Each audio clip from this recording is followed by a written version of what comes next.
and welcome back to Borderlines, the only show that takes you beyond borders.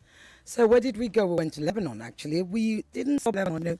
We went to Down Under, right? So, we were in Israel, we were in Australia. That's where my previous guest was. Actually, she lives in Australia, where she was in Dubai as of the time we spoke to her. Now, I have another guest. She's an absolutely special guest. Roshan is her name, but her heritage is literally as big as it comes, especially in Africa. But right now, let me tell you what she does. Roshan is the coordinator of the South African BDS Coalition. She has worked for the Department of International Relations and Corporations, where she served in the Middle East section and as a political counselor at the South African Embassy in the Algiers. Prior to this, Roshan grew up in exile in the UK and was an activist in the anti-apartheid movement and the Palestinian Solidarity Campaign. You're going to find out why Roshan grew up in exile, okay? I'm going to get her to tell you because I'm itching to tell you, but really, it's best she tells you the story herself. Now, what's the intro to this section of Borderlines where we are now? Well, relations between sovereign nations are guided by international law so as to protect infringement on weaker countries by more powerful ones. As far back as May 2021, the United Nations Human Rights Council mandated its commission to investigate in the occupied Palestinian territory, including East Jerusalem and in Israel, all alleged violations of international humanitarian law and all alleged violations and abuses of international human rights law. Here's a quote from the report of the United Nations Human Rights Commission.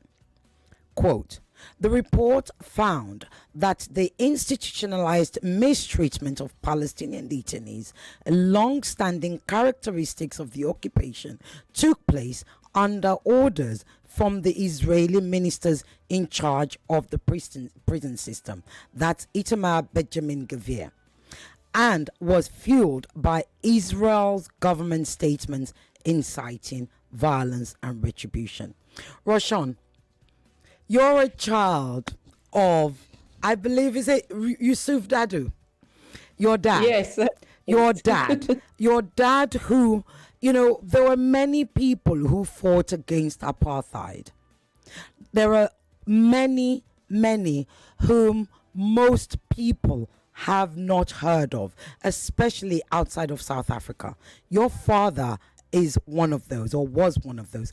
Tell us about your father and that heritage, which I presume is what pushed you to where you are today as an activist, fighting for Palestinian rights, also continuing to fight for humanity and equality for all. Well, first of all, thanks so much for inviting us onto the show. It's really important, I think, to go beyond borders, as you say. And I think in South Africa, we can often get caught up in our own stories and the way we're responding to what goes on internationally and in particular in Palestine. But it's very important, I think, now more than ever, that we make these connections across our continent. But yeah, I think I did inherit this this activism from both my parents. They were both members of the South African Communist Party, which then, of course, was banned. And eventually my father was, in fact, sent out into exile. He escaped outside of the country with Oliver Tambo. It was at the time when the decision was made by the ANC to take up the arms struggle.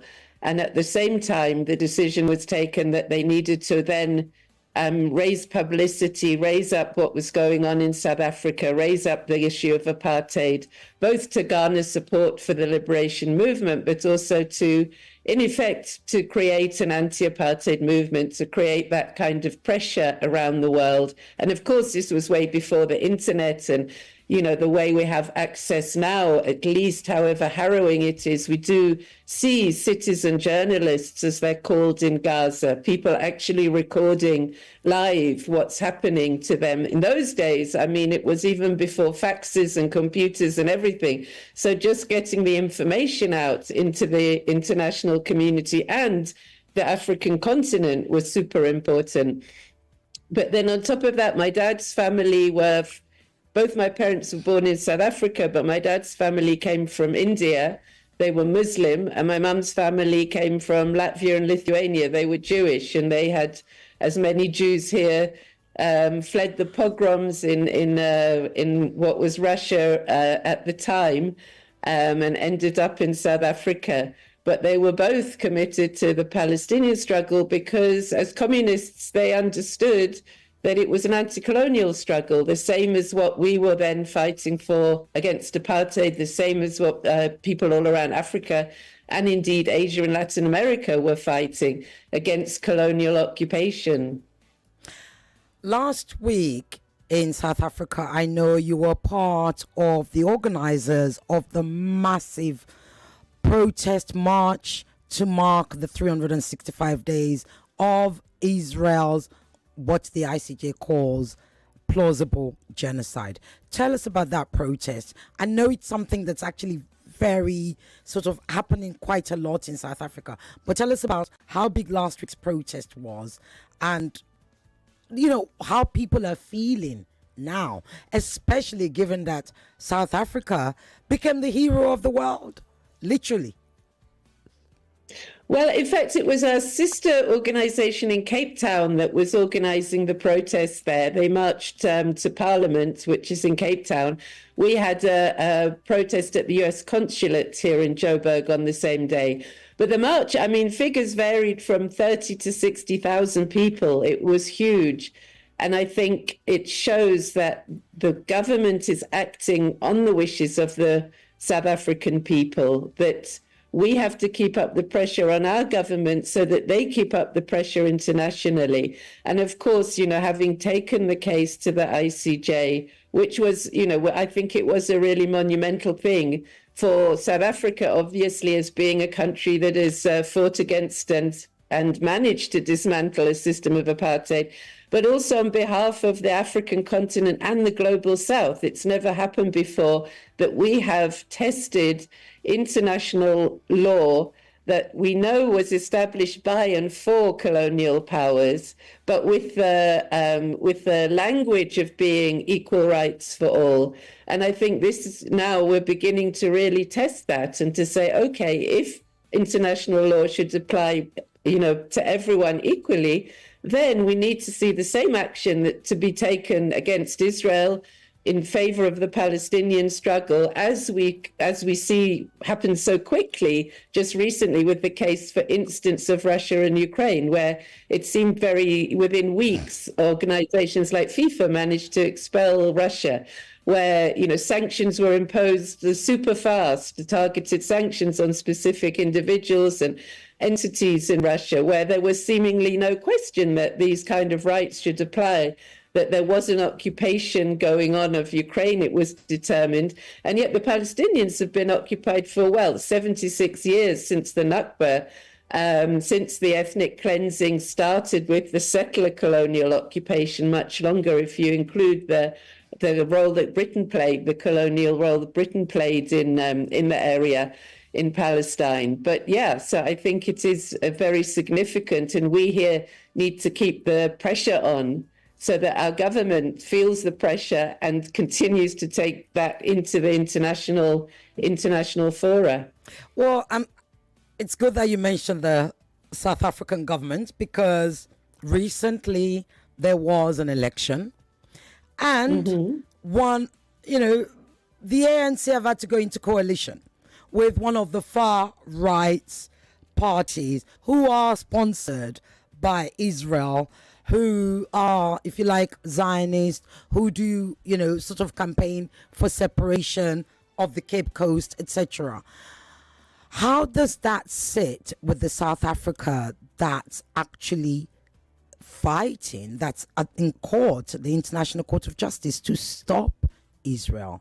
How does that sort of, how does the country manage that conflict? How does the politics manage that conflict? Yes, I mean, there are an awful lot of contradictions, but I think it's very clear, particularly with the appointment of the Minister of Department of International Relations and Cooperation, who replaced or succeeded, I should say, Naledi Pandor, who's very known for her stance on Palestine and for being the minister at the time of the ICJ case. The minister, Ronald Lamola, was the Minister of Justice, so he's equally been involved from the very beginning with the ICJ case, and he has made it very clear that there is not going to be any change in that process.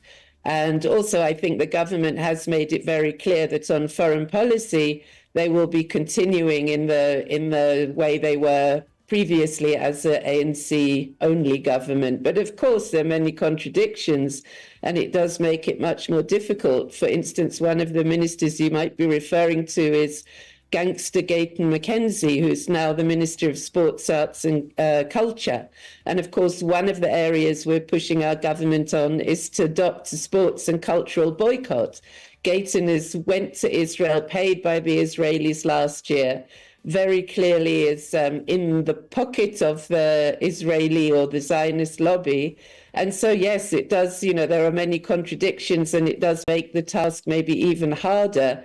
On the other hand, I think it's made the parties that are pro-Palestine bolder in a certain way.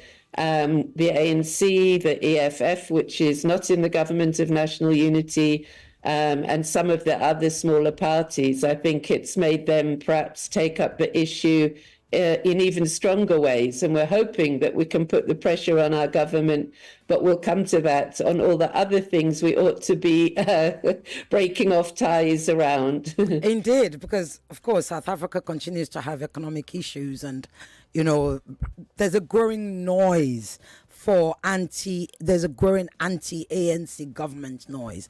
In fact, shockingly enough, I remember reading an article, I think a few days ago, sometimes last week, where somebody was saying South Africa should be reverted to the anti-apartheid, or to the apartheid members of the apartheid, if you like, government that are still, active.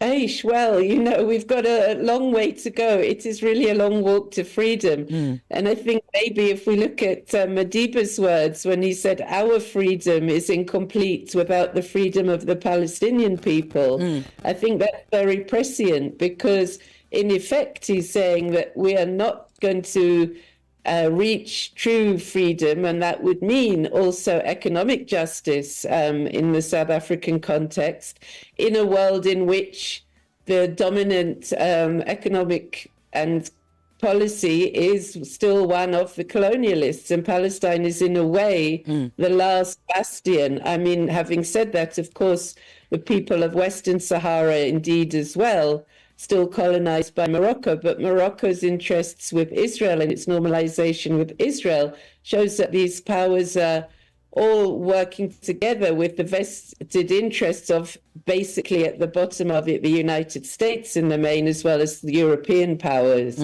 So I think, yes, we have still a long way to go, but it shows that our struggle is one. Actually, it's the same struggle when we're saying that we're standing in solidarity with the Palestinian people and taking these positions internationally.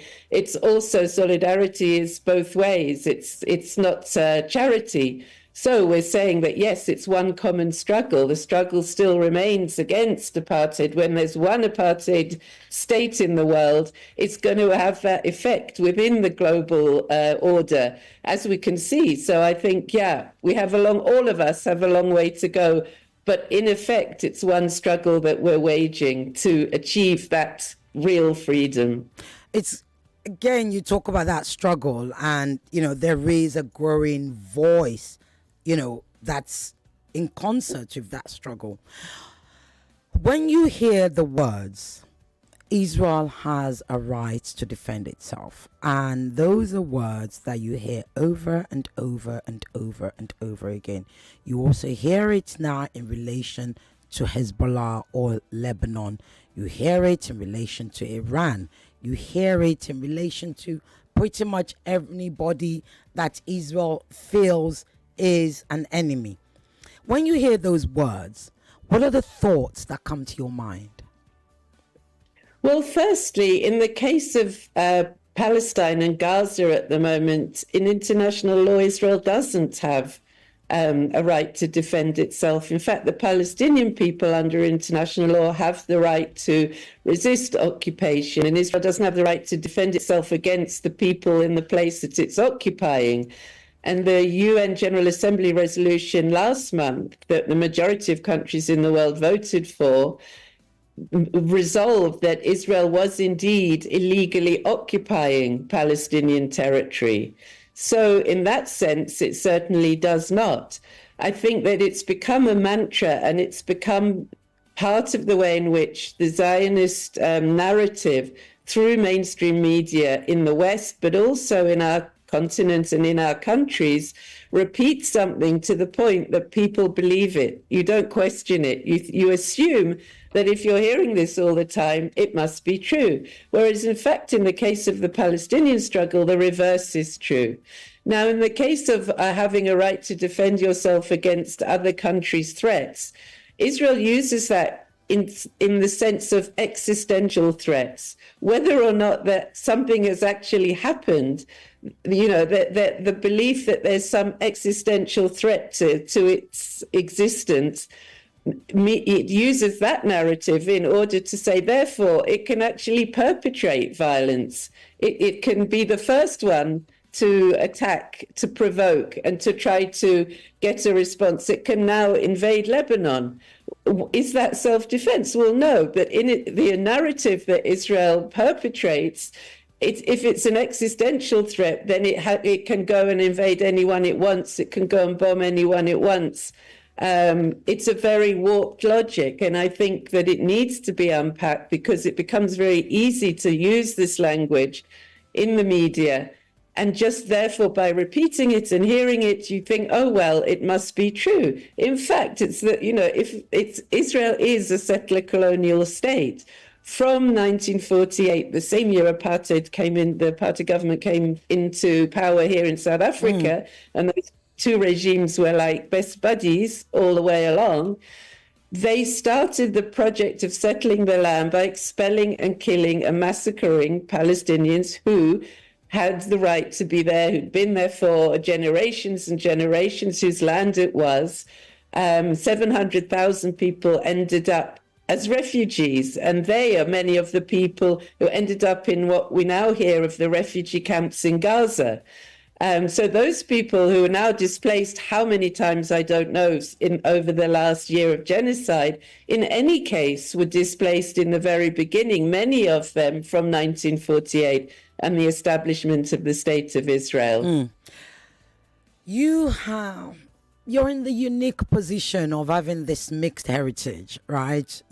Half Jew, half Indian, and of course South African. Really, that's how I see you, as I said earlier. Now, here's the thing: Jewish values I've often had to explain to people is not Zionist values. So, as a child of a Jewish mother, I'd like to ask you, what do you think is the biggest threat to Jewish values right now?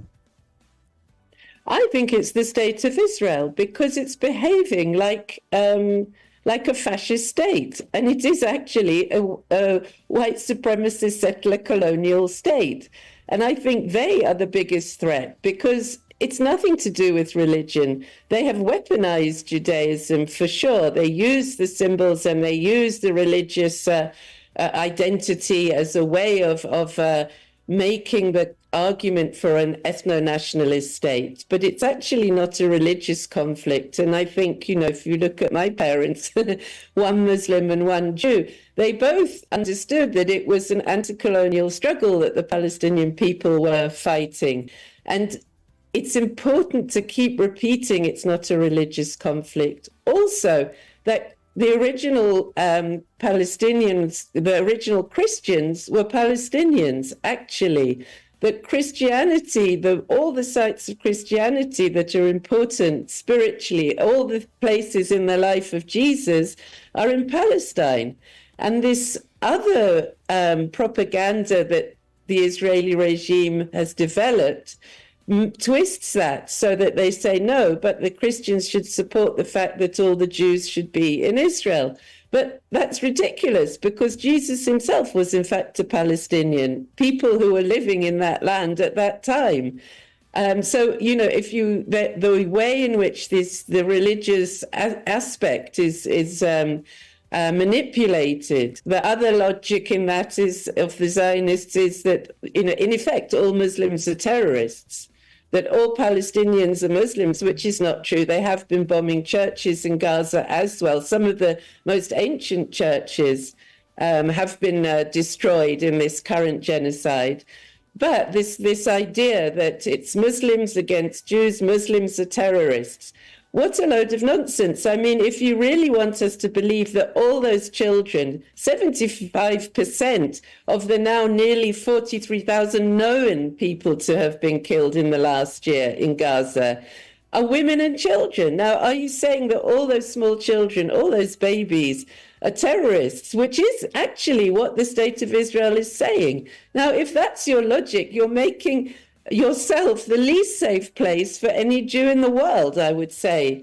Apart from the fact that I don't think ethno-nationalist states are a good idea. Why should one group of people have more rights in a place than another, let alone a settler colonial group of people who arrived in 1948 from Europe, actually, mostly from Europe at the time, more recently also from America, and to some extent other places like South Africa.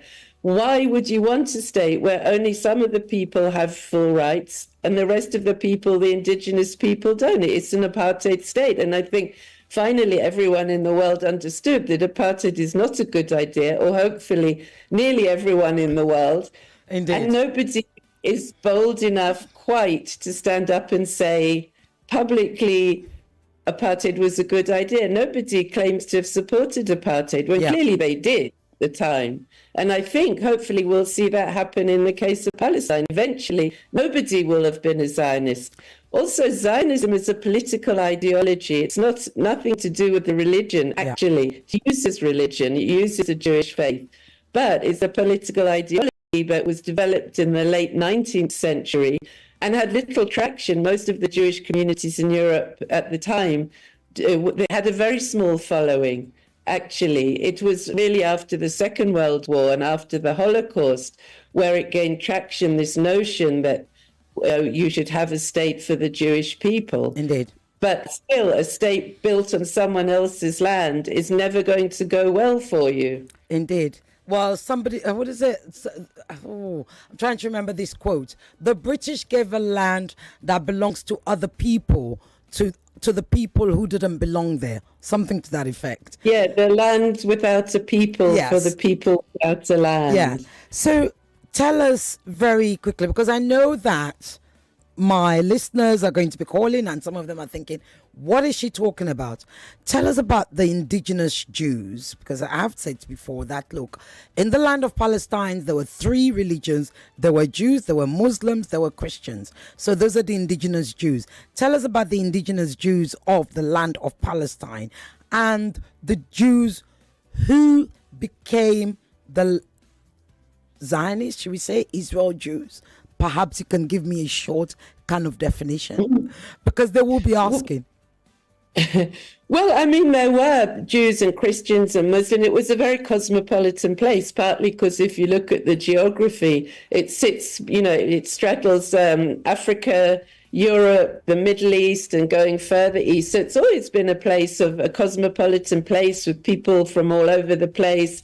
And there have been Jews who've lived there for ages as well, quite a small community, but there were never any problems. The problems arose when you tried to settle the land. People who had come mostly from Europe at the time, after the Second World War, violently settled the land, as in destroying Palestinian villages, massacring, and now the records are coming out, even in the Israeli media, around what really happened, how the state of Israel was founded, on violence and on ethnic cleansing and on the idea that there were no people there where there clearly were people there. So what do? You try to expel them. You try to cleanse, ethnically cleanse the land so you can establish your state there only for the Jewish people. So that's settler colonialism, and then establishing a system of apartheid to maintain that. So you can make sure that you're never in a position where you are having to afford equal rights in all respects. Not only that, then it's an expansionist state. It's the only state in the world that's never set its own borders, actually, in order to always have this idea that you can expand. So in 1967, it further expanded, taking over what's called the West Bank and the Gaza Strip. Again, and also in the north part of Lebanon, and Syria, the Golan Heights. So again, more ethnic cleansing, more expulsions of people, more occupation, more military occupation in those cases, which is now declared by the General Assembly resolution to be an illegal occupation and to be a system of apartheid. The lines are already going. I'm going to try and open it a little bit early because I can see that they're calling. So honestly, and I know you've said things that's going to be triggering. You don't know my listeners. They're like, what is she talking about? I need to know more. 0201-227-0993, 0201-465-7190. Send WhatsApp to 0809-597-5805. Before I go to the lines, let's talk about the international community.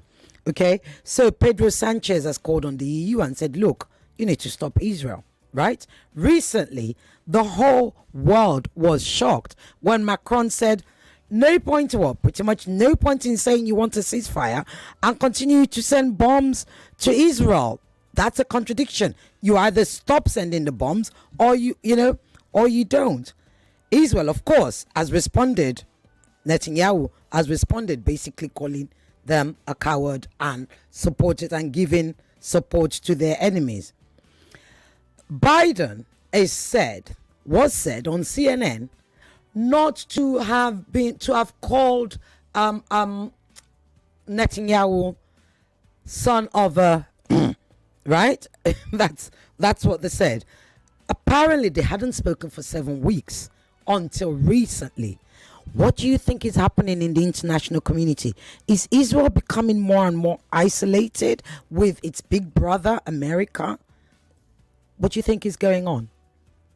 Well, America is still sending weapons to Israel. I think there was an additional $20 billion worth of weapons that were being sent. But on the other hand, I think they are under pressure. I think people protesting in America, particularly the thousands of American Jews who have taken to the streets, who are protesting not in my name, but you cannot be doing this in the name of the Jewish people. I think they are beginning to feel under pressure. I think Macron is feeling a little bit under pressure. And I think even in the UK, Keir Starmer, although he has still refused to say they will stop sending weapons, he is coming under pressure, not least from the independent MPs that were elected. And they were elected pretty much on the basis of people not being happy with the Labour Party's position on Palestine. So I think the pressure is beginning to bite. On top of that, the Israeli economy is tanking. So it's really beginning to affect them. If America wasn't underpinning the Israeli economy, there'd be no way they could afford to conduct and escalate this war now into Lebanon, because people are leaving, people with skills, this high-tech nation that they so much touted. People don't want to invest there. It doesn't look like a very safe place to invest at the moment. All these small tech companies, skilled people, are starting to leave where they can, and many of them can. They can leave back to America, or they have ways to move to other parts of the world. The agricultural sector and the construction sector suffering because the Palestinian workforce can't come to work. Obviously, they've been, they're totally under siege in Gaza. Even in the West Bank, they are pretty much hardly able to move between towns or out of towns. So, basically, they're really in a precarious situation. Plus, the BDS movement is making an impact where companies not wanting to be tarnished are saying, okay, no, let's pull out. Okay, we're not going to, set up our multi-million headquarters there. We'll look for somewhere else. And I think this is the time we need to be pressing harder, because I think that's certainly one of the pressures on apartheid South Africa that forced it to see that it couldn't sustain this apartheid system any longer. Was the economic pressure, and we'll come to that. But Nigeria and South Africa both, South Africa's exporting coal, Nigeria's exporting crude oil. And if we could persuade our governments to stop, which they are obliged to do now under international law, they're obliged not to be complicit, not to be assisting or aiding, abetting the plausible genocide. We know it is genocide, but in terms of international law. Or they can be held complicit later on when the thing unravels. Indeed. And we'll see happens, they could be considered complicit in the genocide. Well, incidentally, Nigeria just got outvoted to be on the UN human rights section, if you like. We got outvoted, perhaps that's why. Who knows? But it's really quite embarrassing that we were not voted in. But that's a whole different question. You can call now. I promise you I will pick up the phone if you call now. Before you call, I'm going to put a question to Roshan. If you call, I will have to interrupt our discussion. What? I spoke too soon. I knew it. Right. Coming to your calls now. Hello. Hello, good evening, Sister Gay. Good evening, sir. Your turn off your radio, please. Yeah, this is Chris from Ikeja. Okay, go ahead, Chris. Yeah, my question is this. Why have we continued to call the Israel who returned to their homeland after the Holocaust and expulsion centuries ago? Why have we continued to call it apartheid of South Africa and colonial occupation? Why do we call, let me just get your question correct. Why is Israel called colonial occupation when they returned to their land? To their homeland, but yes. you heard... That was okay. Before they left, there was an expulsion. By whom? By the people that are occupying there today, the Palestinians. From where did you see that? I didn't read the Holocaust. What? No, hold on, please. The Holocaust happened in Germany. I'm just asking, so Russian will be able to. You said that. Hold on. You said there was an expulsion of the Jews before. Will you please let me? I just want to clarify. You said there was an expulsion of the Jews from Palestine before the World War II. Israel, that these people are calling Palestine now. Oh, what you're saying is that this was Israel. It's not Palestine. That's what you're saying. Correct? Yes. Okay, thank you. Sir. Okay, now I get you. Thank you very much. Again, Ma. Yes, go ahead. What happened in South Africa was that some white people came to our land, and I'm using our land because I'm a black man in Nigeria, so I can say South Africa is our land. They came to our land and expelled the native in the land. They were not living there before. There's no historical... No, so what you're saying is it's not the same thing, correct? Almost. All right, thank you. Keep calling this apartheid of South Africa. Are we not making an error using that language? Right, thank you. So what you're saying is it's not the same thing as apartheid in South Africa. Thank you. Roshan, write that down because I know you're going to want like 2 minutes to flesh that out. And I'm only going to give you 1.5 minutes because the lines are going crazy now. That was a good opening call. Hello? Yes, turn off your radio, please. Quickly. Good evening. My name is David. David, you're in a noisy place. Go ahead. What's your question, please? Thank you. I want to ask you a question. I think Lebanon is an independent nation. Yes, it is. It's a sovereign nation, yes. Okay, thank you so much. What is the representative? What is the position of those the Hezbollah? The Hezbollah? Yes. Well, what do you mean? Hezbollah is part of the Lebanese government, actually. They are also a party, believe it or not, yes. They're not what what is presented to you. Hezbollah is a political party, just like we have in Nigeria, APC, PDP, just like you have in South Africa, ANC and AEFF. That's what they are. Sorry, Thank I want you. to ask you. No, you need to hurry up very quickly. Thank you. In the international community, are they recommended as a how do they call it? They are designated. Terrorist. Yes, Are they recommended as a terrorist group or they recommended as a social movement? Okay, so you're asking me, right? You're not asking Roshan. So let me help you very quickly because I've got to move. The lines are alive.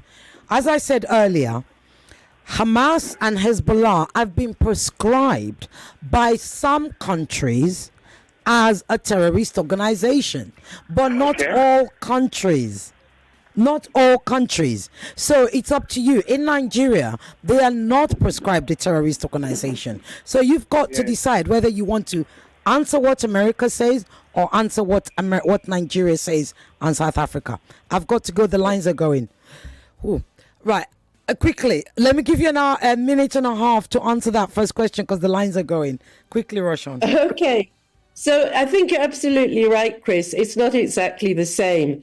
The thing about calling it apartheid, and there have been a number of reports now, including reports by Israeli human rights organizations, that the system of discrimination by the Israelis against the Palestinians fits the definition in the convention, the Apartheid Convention. So it's not exactly the same, as it doesn't mean that it has to be exactly the same as in South Africa. But the State of Israel was founded in 1948 by European Jews coming and settling the land that they had not lived on before, that the Palestinian people did live on, forcibly removing them, ethnically cleansing people, forcing people to flee as refugees, in order to claim the land and implement a state based on ethno-nationalism, that the Jews, the state of Israel is for the Jews and only for the Jews. So there you have a system then that has to come into place in order to maintain that and discriminate against the people who still remain, some of them, the system of discrimination. Then in 1967, when they took over even more territory, and militarily then occupied those areas, those Palestinians fall under Israeli military law. They don't have equal rights. They can't leave and come and go as they please in the West Bank or in Gaza.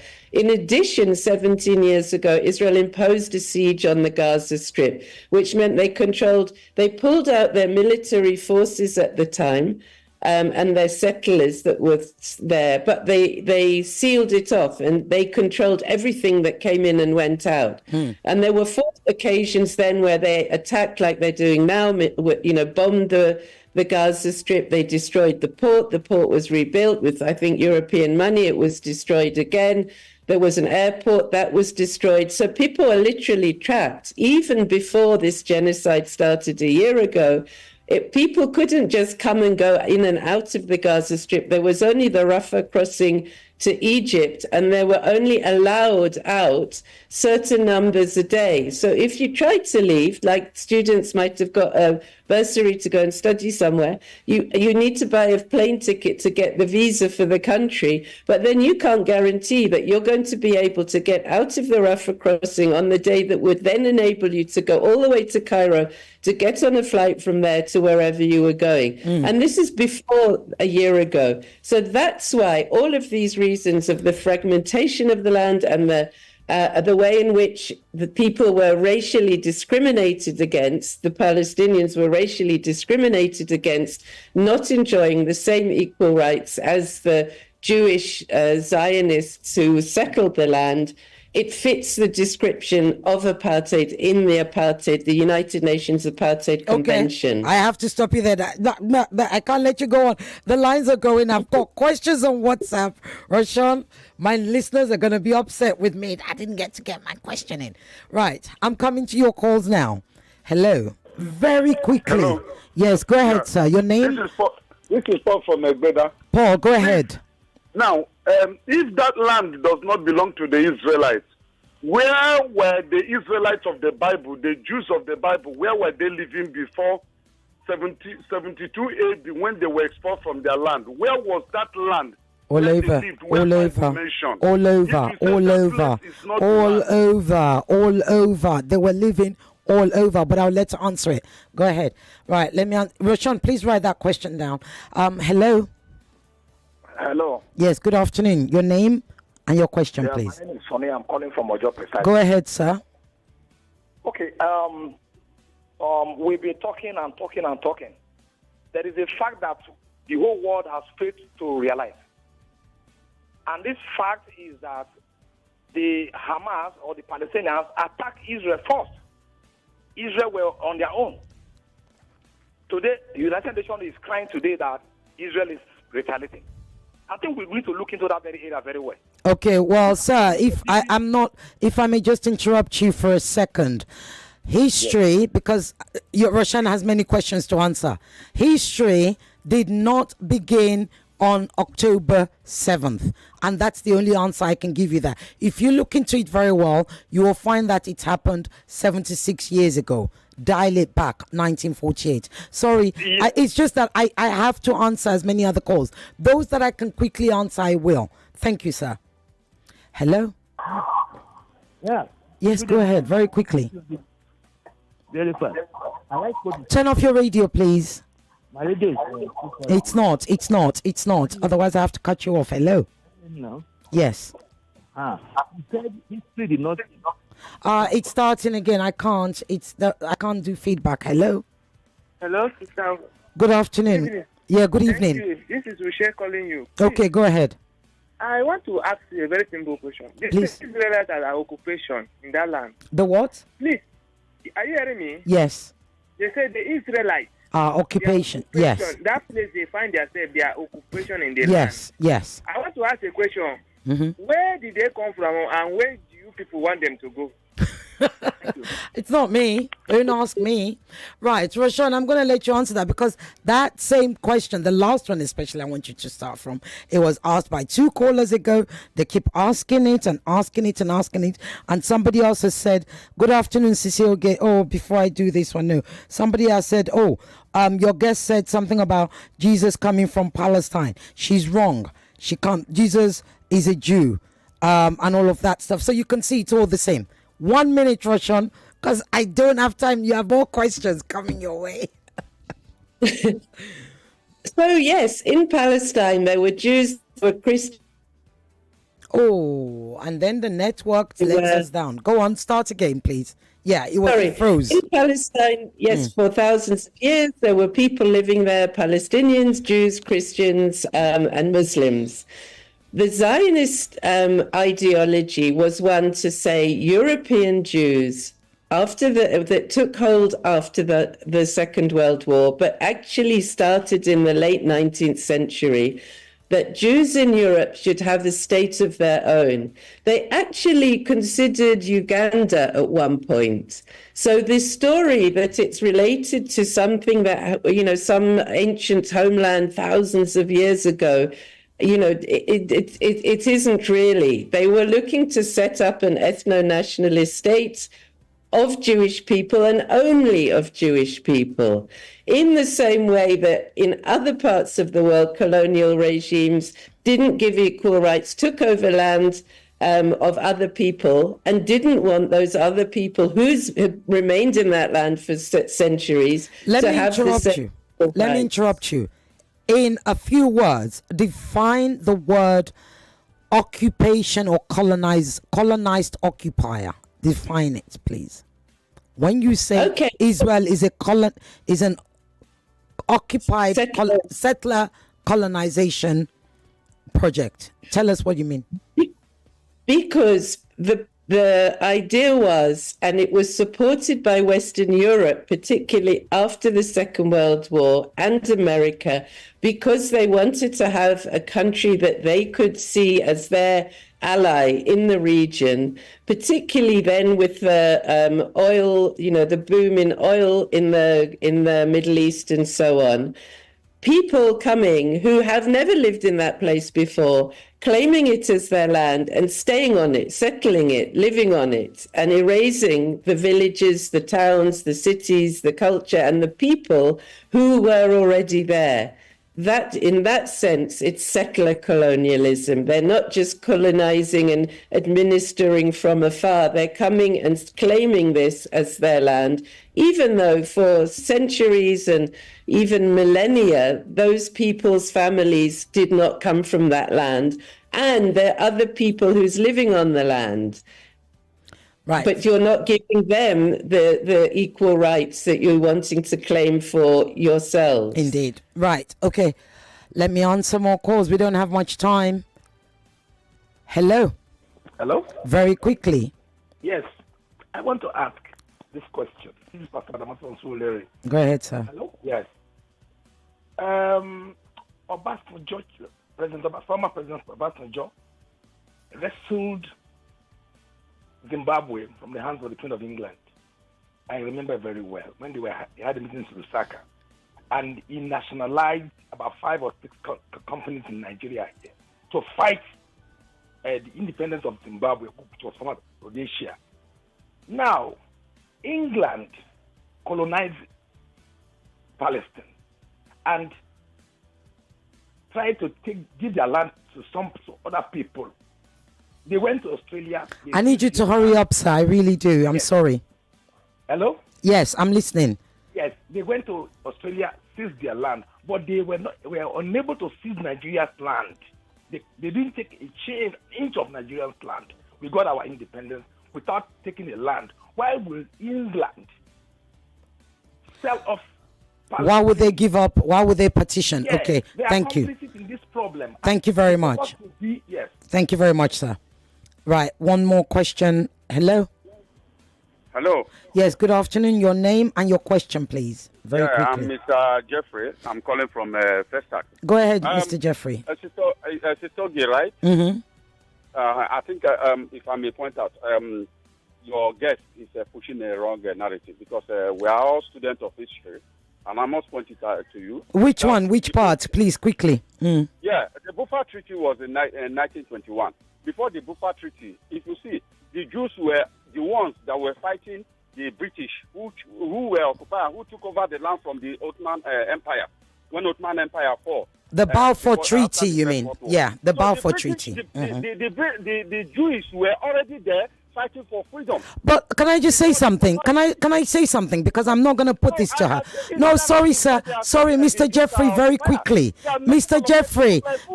Jeffrey, we are not going to shout because you're going to listen to me.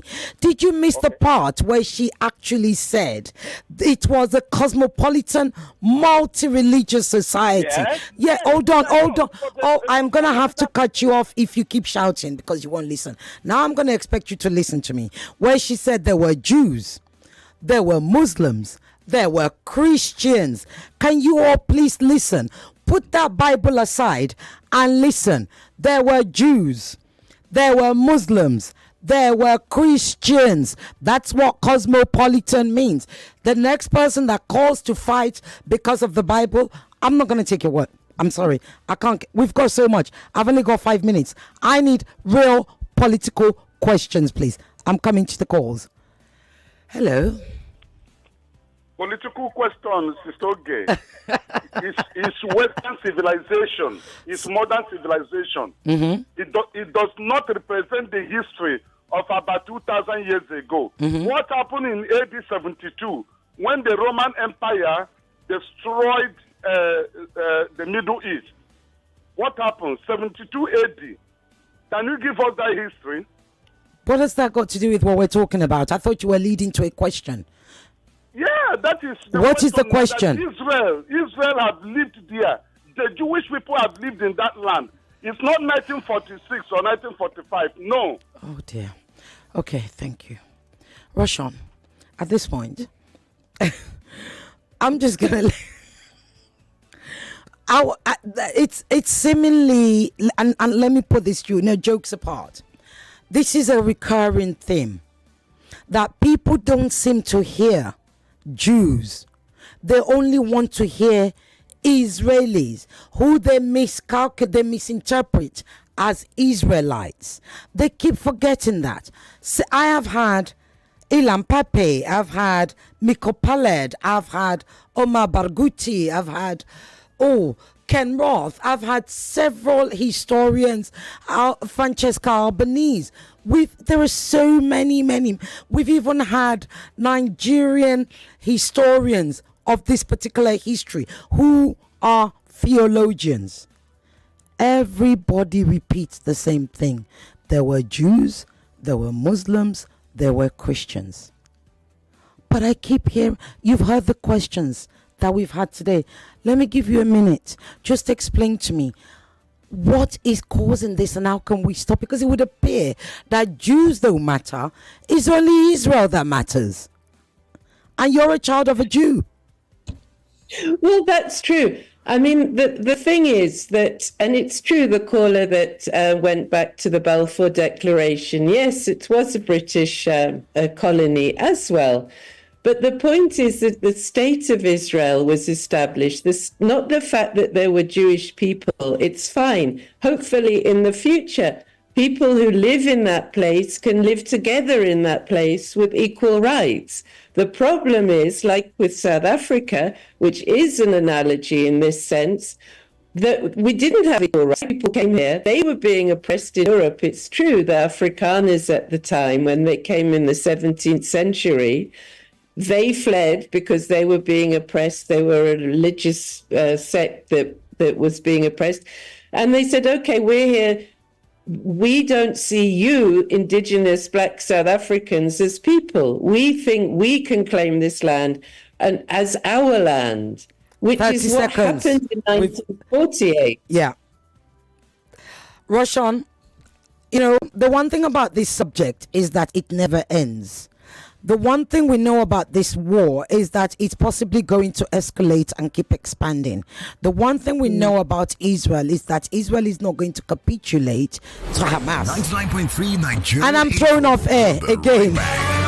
Thank you. Are we done? What makes a hero? It's quiet strength, courage, and selflessness. Join us for the 16th Indomie Heroes Award as we honor remarkable young Nigerians. Catch the event on October 13th, 2024 at 5 p.m. on NTA, Arise TV, and on TV at 6 p.m. on AIT, and again at 7:30 p.m. on Africa Magic Family. Indomie Heroes Award, celebrating unsung heroes. Don't miss it. It's so good to win in the Cowbell So Creamy So Good promo with 150 million naira worth of cash and loads of free airtime up for grabs. To stand a chance to win, simply buy 10 sachets of Cowbell 12 gram or 1 Cowbell 320 gram refill pouch. Submit the empty packs to any collection center near you and exchange the sachets for a scratch card. Scratch the card to reveal a unique code and text the code to 1393 to enter the draw. Promo runs from October to November 2024. For more info, visit www.cowbell.ng. Terms and conditions apply. Cowbell, a creamy goodness. Taking a flight isn't just a routine, it's an experience. We don't just fly you to your destination, we offer you value for your money. At ValueJet, we think of your convenience, comfort, and your safety. ValueJet flies to these destinations: Port Harcourt, Abuja, Jos, Lagos, and other locations across Nigeria. To book a flight, go to www.flyvaluejet.com. ValueJet, wings for everyone. You can buy your house with house money. You can build your home with house money. You don't have to break the bank to build that house that you've been dreaming of. Don't worry anymore, we have got your back. Let us make it work at GDL House Money. Working together, funding together. GDL House Money. We're making your dreams come true. GDL House Money. Working together, building together. GDL House Money. We're making your dreams come true. Na na na. Download the GDL Plus app or call 07000 500 600.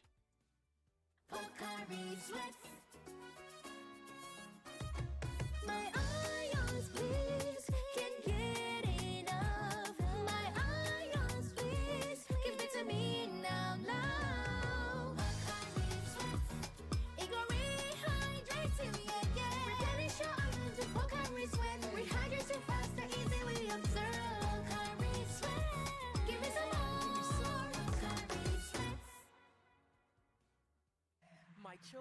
athletes. From the moment they wake up, they keep playing and learning. So, when I pack the new Milo NS snacks into their lunchbox, I'm giving them a delicious snack with the goodness of malt, milk, cocoa, and crunchy Niger-grown maize containing calcium, iron, and fiber. Milo NS Snacks, snack of future champions to help your kids refuel and keep winning all day. Milo, energy to go further. Milo! You define better odd. 99.3 Nigeria Info. We are more than just radio. Subscribe to our YouTube channel at Nigeria Info FM. Check us out on Facebook at Nigeria Info 99.3. Follow us on Twitter at Nigeria Info FM and on Instagram at Nigeria Info FM Lagos for live updates as it happens. 99.3 Nigeria Info. Let's talk.